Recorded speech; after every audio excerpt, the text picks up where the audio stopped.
Hi everyone, this is Steve on a Wednesday afternoon. Wednesday evening now, it's about 8:15.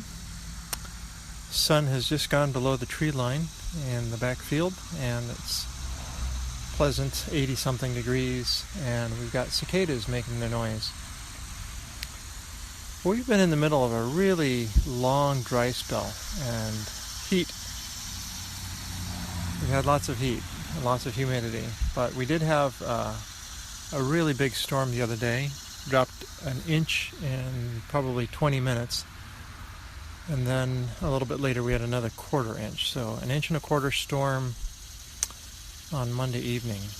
Quite nice, and we really needed the rain.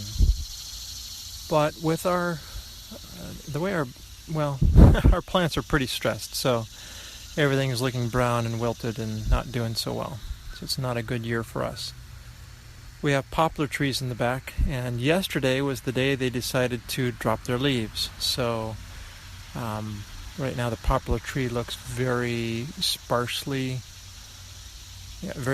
foliage compared to what it was a few days ago. And everything else is fine. It's just, I think that the roots are so shallow,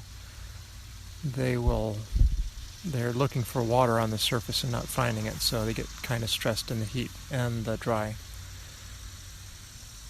Other than that, the other trees are green, though we've had some really brown spots on the lawn. The rain we had the other day has greened things up for a little bit.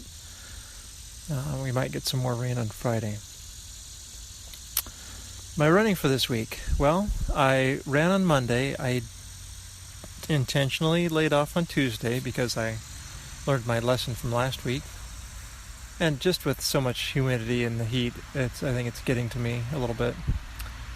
And then Wednesday, today, I was thinking about running, but my son Wayne is re-roofing our shed and going about it rather slowly, mostly because he doesn't really know what he's doing, and I've tried to stay out of his way.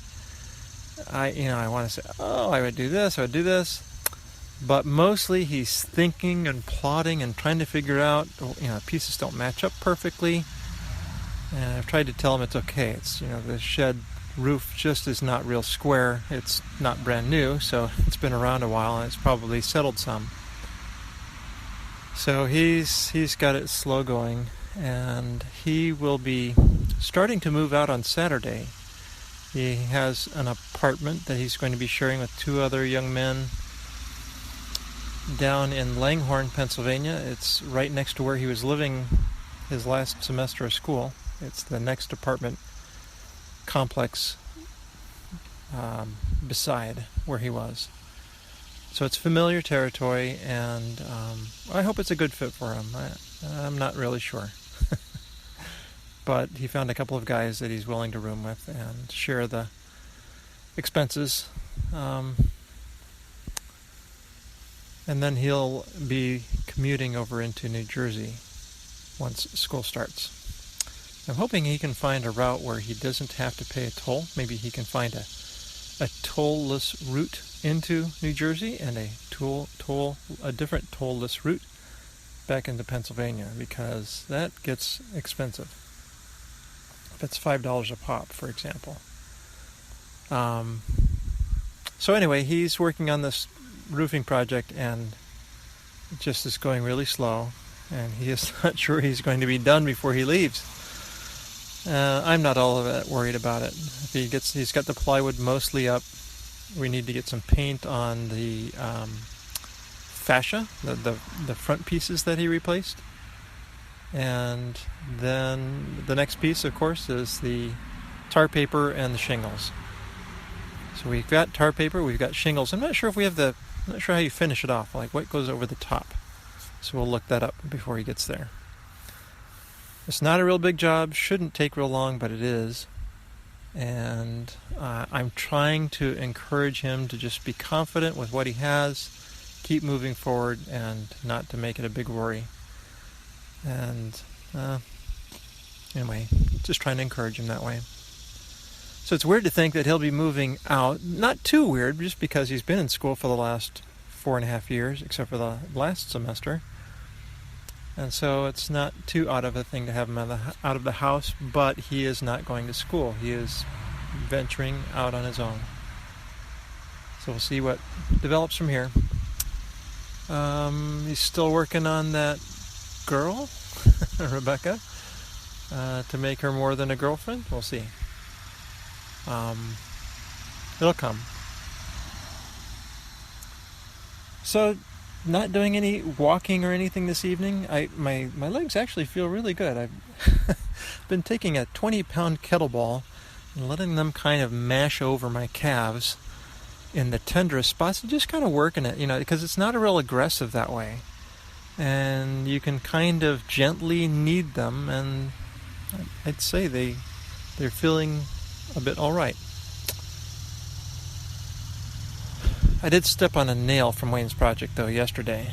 Went into my heel, and I know my tetanus shot is up to date.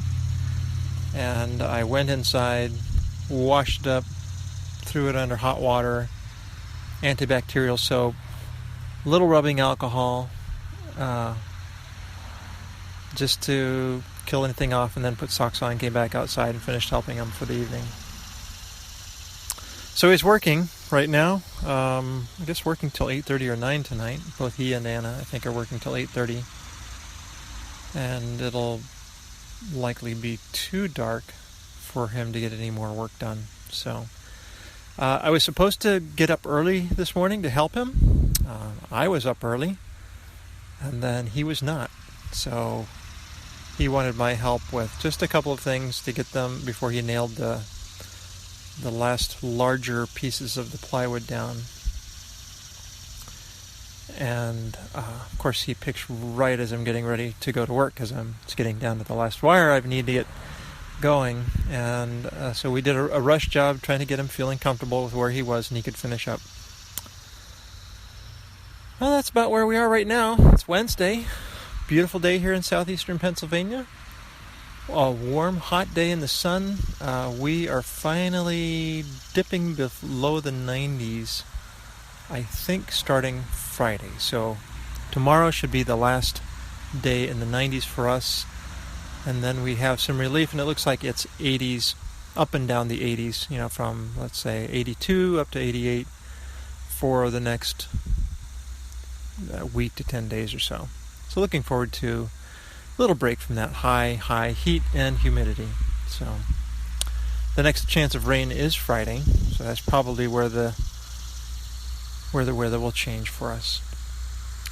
Saw a dog out here last night, a black and white dog, came onto our property, and we tried to whistle him over to us, Wayne and I, when we were out here, and he wouldn't come. He kind of ran off along the paths that I mow around, but didn't come to us. And then at 11:30 last night, I'm in bed, maybe asleep. I think I was asleep. And Margie comes and wakes me and says, "There's somebody pounding on the front door."